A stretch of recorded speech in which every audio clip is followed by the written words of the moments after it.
윤석열 대통령의 비상계엄 선포 소식이 국내 가상자산 시장과 주식시장에 큰 파장을 일으켰습니다.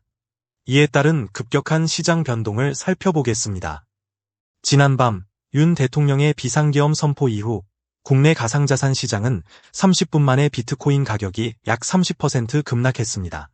국내 거래소에서는 해외 대비 최대 33%의 역프리미엄이 발생하기도 했습니다. 국내 투자자 비중이 높은 알트코인들, 리플은 3,400원에서 1,623원, 솔라나는 36만원에서 18만원, 이더리움은 500만원대에서 300만원대로 급락했습니다. 이후 국회의 비상계엄 해제 결의안을 대통령이 수용하며 시장은 빠르게 안정을 되찾았습니다. 현재 비트코인은 국내 거래소 기준으로 1억 3,470만 원대를 기록하며 전일 대비 5% 이상 상승했습니다. 비상계엄이라는 초유의 사태는 큰 충격을 남겼지만 빠른 회복세를 보이며 시장은 안정을 찾아가고 있습니다. 이번 사태는 국내 정치적 불안정이 금융시장에 얼마나 큰 영향을 미칠 수 있는지 보여줍니다. 특히 24시간 운영되는 가상자산 시장은 즉각적으로 반응하며 그 취약성을 드러냈습니다.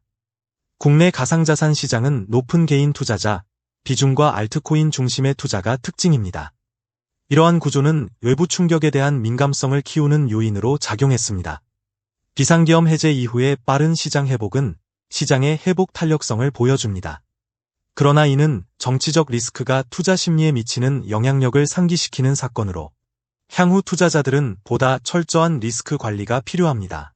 윤석열 대통령의 탄핵안이 대두되며 투자자들의 불안이 지속되는 가운데 과거 탄핵 정국에서의 증시 반응을 되짚어보며 향후 전망을 논의하고 있습니다. 박근혜 전 대통령 탄핵 정국 2016에서 2017년에서는 탄핵 논의 시작 이후 증시는 일시적 하락을 겪었으나 탄핵안 가결 후부터 반등세를 보이며 헌법재판소 결정 후에는 3.26% 상승.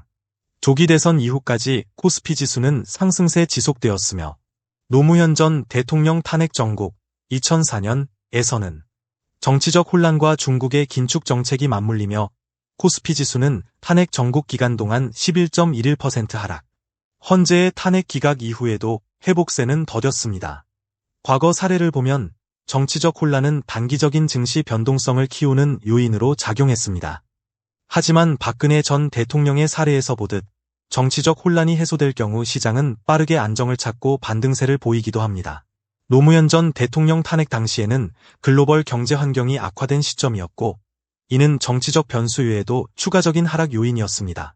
반면 박근혜 전 대통령 탄핵 때는 대외적으로 상대적으로 안정적인 환경에서 정치적 리스크 해소가 긍정적으로 작용했습니다.